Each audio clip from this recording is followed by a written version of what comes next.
예, 아베 전 총리가 일본 최장기 총리를 기록하고 사임했습니다.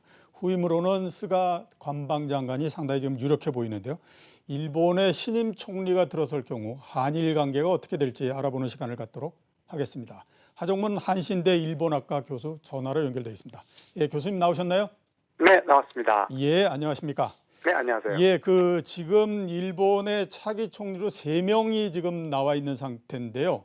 그 네. 중에 저희가 접한 그 소식으로는 스가 관방장관이 대단히 유력하다라는 얘기를 들었습니다. 그래서 일단 스가 관방장관의 포인트를 맞춰서 좀 여쭤보도록 하겠습니다. 스가 관방장관은 어떤 인물입니까? 예, 스가 관방장관은 아마 노무현 대통령이 옛날에 당선되었을 때 그때 정도의 그러니까 정치적으로 굉장히 이례적인 선택이 될 것 같다라는 예. 말씀을 드리고 싶고요. 예. 스가 관방장관은 한마디로 말씀드리면 보통 아베 신조와 같은 일종의 이제 세습 의원이고 어떤 면에서는 국회의원과 수상이 예. 약속되어 있는 예. 그런 금수저가 아니라 완벽하게 흡수합니다. 예. 노동자로서 본인이 젊은 시절에 고학으로 대학을 나온 사람이고요. 예.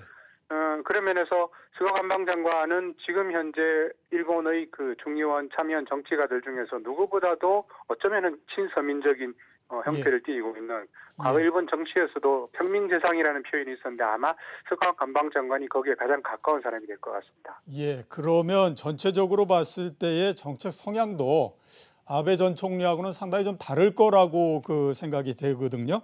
네. 앞으로 정책 지금 현재까지 나와 있는 방향이나 이런 것들은 어떻게 지금 정립이 되어 있습니까?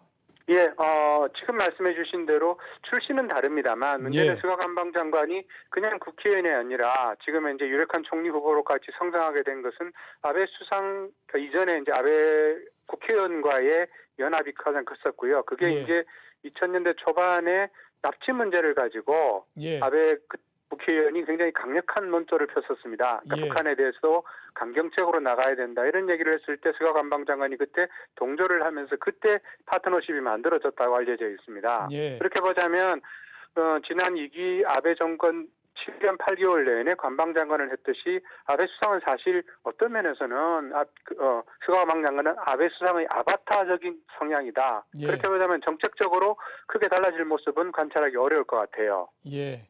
정책적으로 크게 달라지는 부분들은 관찰하기 어렵다. 그러면 전체적으로 아베 총리와 마찬가지로 상당한 우파로 우리가 봐야 될까요?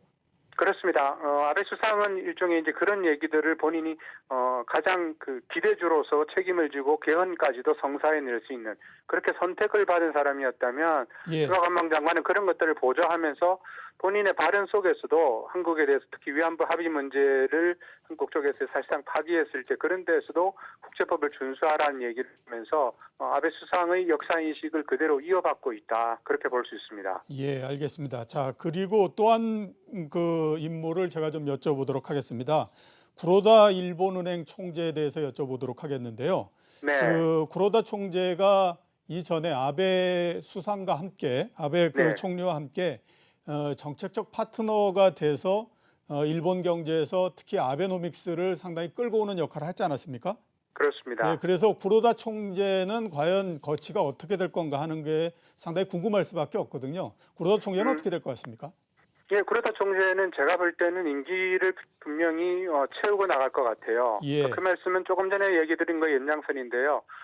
아베노믹스라고 하는 현재의 아직은 성공을 장담하기는 어렵고 거의 좌절 내지는 실패로 귀결되고 있습니다만 예. 문제는 아베노믹스 외에 큰 대안이 없는 것이 자민당을 포함한 보수 정치 전체의 딜레마라고 할 수 있습니다. 예. 따라서 지금 현재와 같은 재정 확대 정책을 해나가고 그것을 뒷받침하는 구로다 총재의 위상이라고 하는 것은 대체 인물이 없는 한 그리고 대체하는 정책이 마련되지 않는 한 구로다 총재의 계속적인 항진이라고 하는 것은 기대해 볼 수밖에 없을 것 같아요. 예, 그러니까 구로다 총재는 계속해서 간다 이렇게 볼 수 네. 있을 것 같고요. 계속해서 제가 질문을 드리도록 하겠습니다.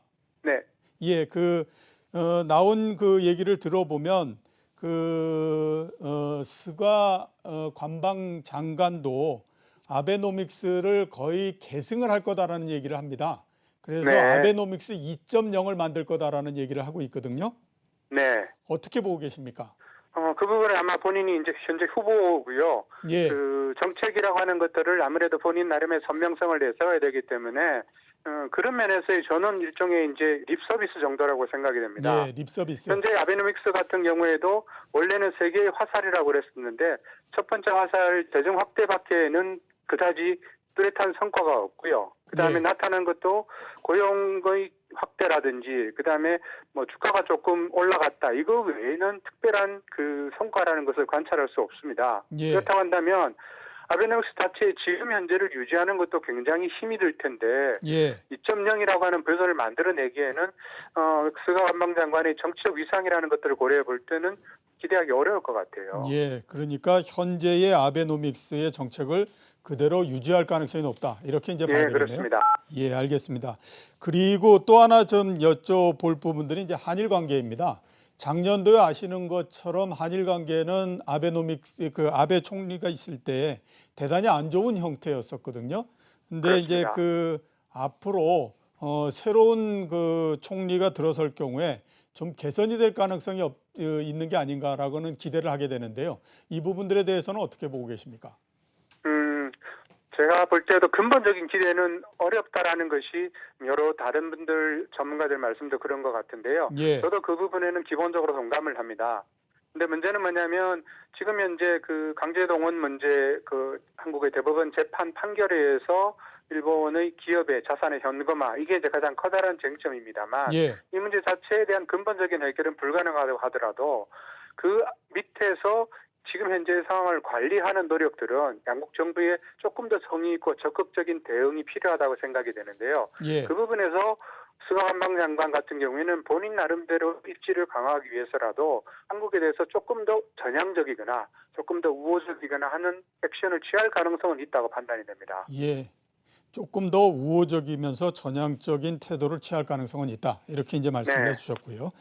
자, 그 또 하나 궁금한 게 뭐냐면 미중과 그 다음에 또 일본의 관계입니다. 그동안에 이제 아베 총리 같은 경우에 볼 때 저희가 볼 때도 지나치게 미국 쪽으로 그 이렇게 기울어져 있다, 이렇게 편향돼 있다 이런 생각이 많이 들 정도였거든요. 네. 새로 그 총리가 들어설 경우에 과연 그 일본 정부가 미중 사이에서 균형을 잡는 형태가 될지 아니면 아베 총리가 했던 대로 미국 쪽으로 경도되는 형태로서 정책이 계속될지 어떻게 보고 계십니까?